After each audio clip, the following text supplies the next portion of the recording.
రావాలి. స్వామి అయ్యా, మీ అన్నయ్య గారు ఎలక్షన్ నిలబడుతున్నారమ్మా.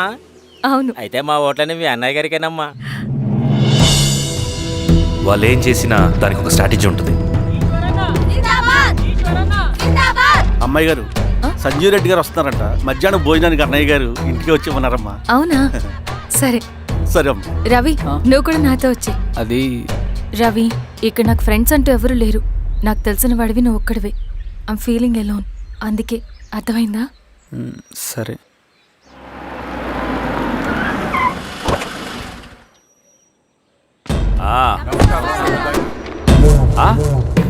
సురా, బాగున్నావా? నమస్తే చెన్నారెడ్డి. నమస్తే. బాగున్నారమ్మా? సుబ్బారెడ్డి, పదండి. ఊళ్ళో మనోళ్ళంతా బాగున్నారు కదా ఈశ్వరా? అంతా బాగున్నారు బాబాయ్. సంతోషం. ఈసారి మళ్ళీ మనం ఏకగ్రీవం అవ్వాలి రెడ్డి. మనకు పోటీ లేదు, మనదే విజయం. సంతోషం. కూర్చోండి.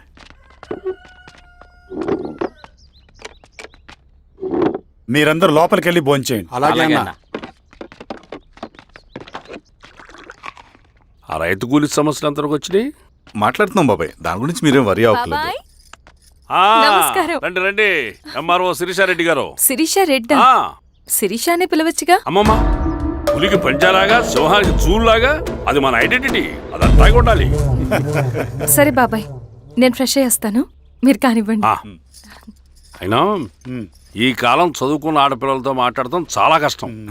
చుట్టుపక్కల శిరీషుకున్న ఇమేజ్ మనకి చాలా మంచి అయింది ఈశ్వర. నేను అడగకముందే పార్టీ హైకమాండ్ సర్వే చేయించి నీకే ఫేవర్గా ఉండడం వల్ల టికెట్ ఇచ్చింది.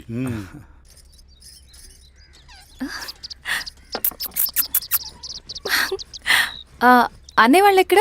బయటికి వెళ్ళారమ్మా. ఓ, బయటికి వెళ్ళారా? రవిని పిలువు. అలాగే. మేడం. రవి, రా రా రా, కూర్చో. పర్లేదు మేడం. మేడం ఏంటి? శిరీష అనే పిలవచ్చుగా. అది కాదండి, ఎవరైనా కూర్చో. చూస్తే. కూర్చోవయ్యా.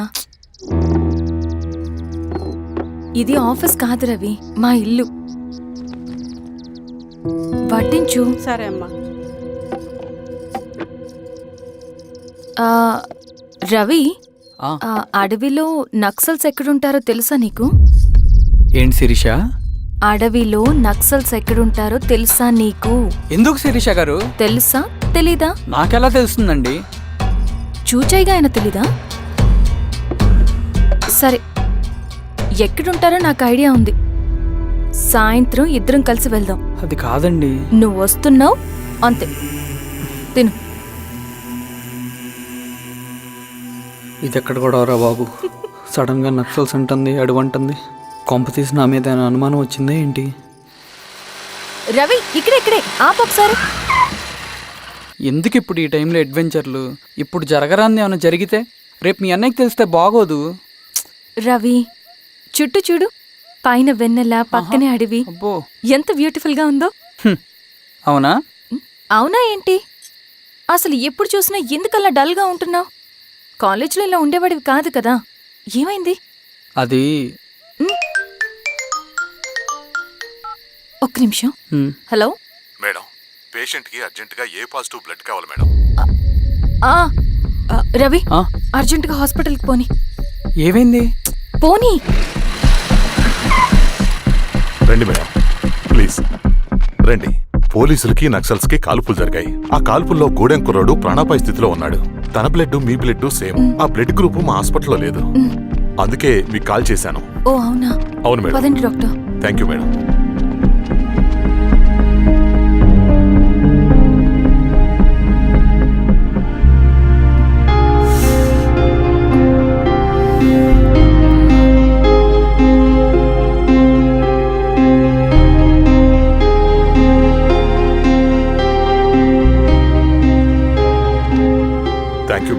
పర్లేదు డాక్టర్. ఇప్పుడు అతనికి ఎలా ఉంది? తను స్పృహలో లేడు మేడం. రవి, నీ దగ్గర మనీ ఉందా? ఉన్నాయి. ఇవ్వు. ఇది అతనికి అందించండి, జాగ్రత్తగా చూసుకోండి. అలాగే మేడం. రవణ, రవణ,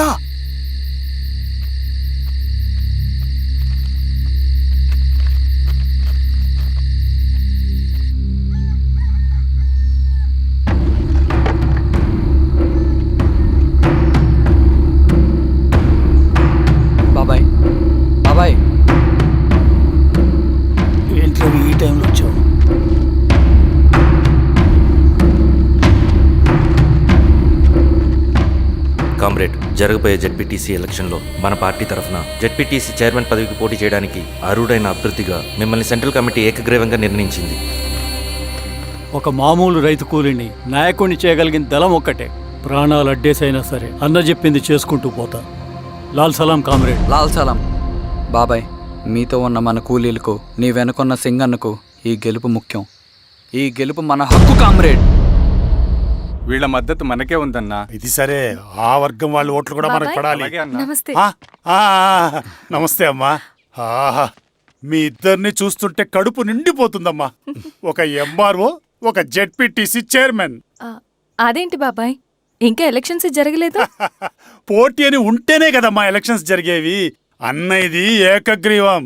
బాబాయ్,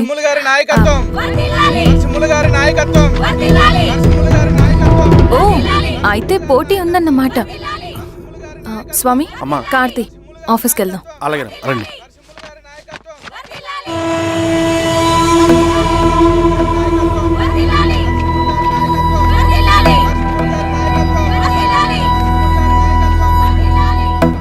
నమస్తే. మొన్నటి వరకు కూడా కూలీ రేట్ల విషయంలో కొంచెం ఆటవిడుపుగా ఉందామని అనుకున్నాం.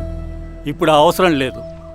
ఎందుకంటే చట్టసభల్లో మీతో పాటు కూర్చునే అవకాశం మాకు వచ్చింది. అంబేద్కర్ కలలు ఇప్పుడు నిజమవుతాయి. పదండ్రా.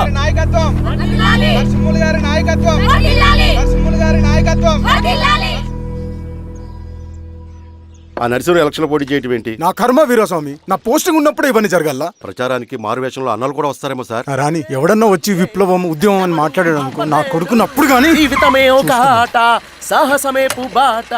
ఎదురే నాకు లేదు, నన్నెవడు ఆపలేడు. ఎదురే నాకు లేదు, నన్నెవడు ఆపలేడు. జీవితమే ఒక ఆట, సాహసమే పుబాట.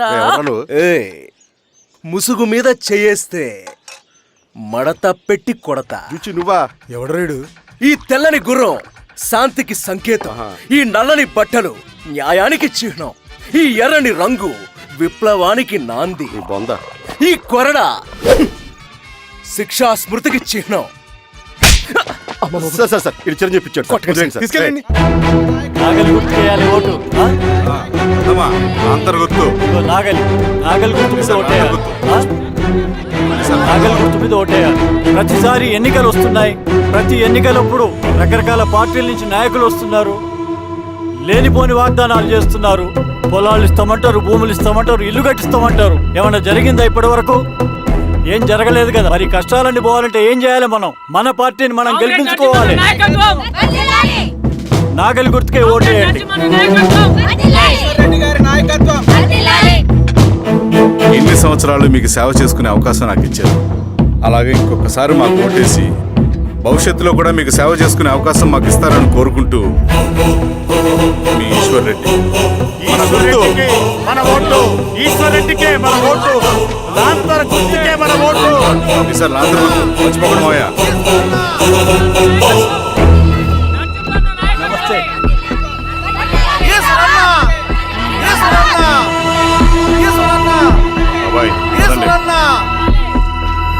అమ్మా, గుర్తుంది కదా లాంతర్ గుర్తు. అలాగే. కూలీ రేట్లు పెంచమంటే పెంచడం, ఎలక్షన్లో డబ్బులు మాత్రం పంచుతారు. ఏ మనుషులో.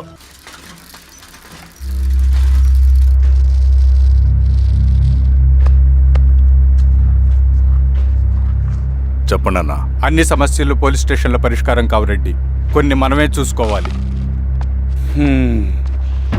పంట ఎదగాలి అంటే పొలంలో నీళ్లు పారించాలని పెద్దోళ్ళు అంటారు. అదే పంట చేతికి రావాలంటే రక్తం పారించాలని అడవిలో వాళ్ళంటే అట్టే. కానీ ఇందులో మన తప్పేం లేదు.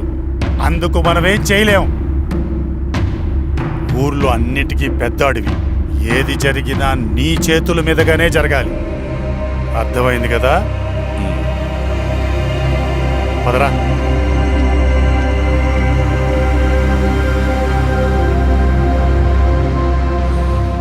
బియ్యంలో రాళ్ళున్నాయి, ఏరేయాలి.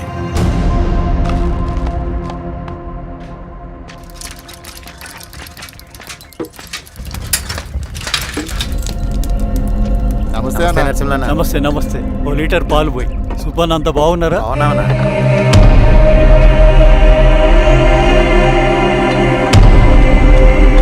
వెళ్ళొస్తాను. మంచిది, వస్తాను. ఆ?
బాబాయ్ నీకేం కాదు బాబాయ్, కళ్ళు తెరు బాబాయ్, బాబాయ్ బాబాయ్ బాబాయ్ బాబాయ్.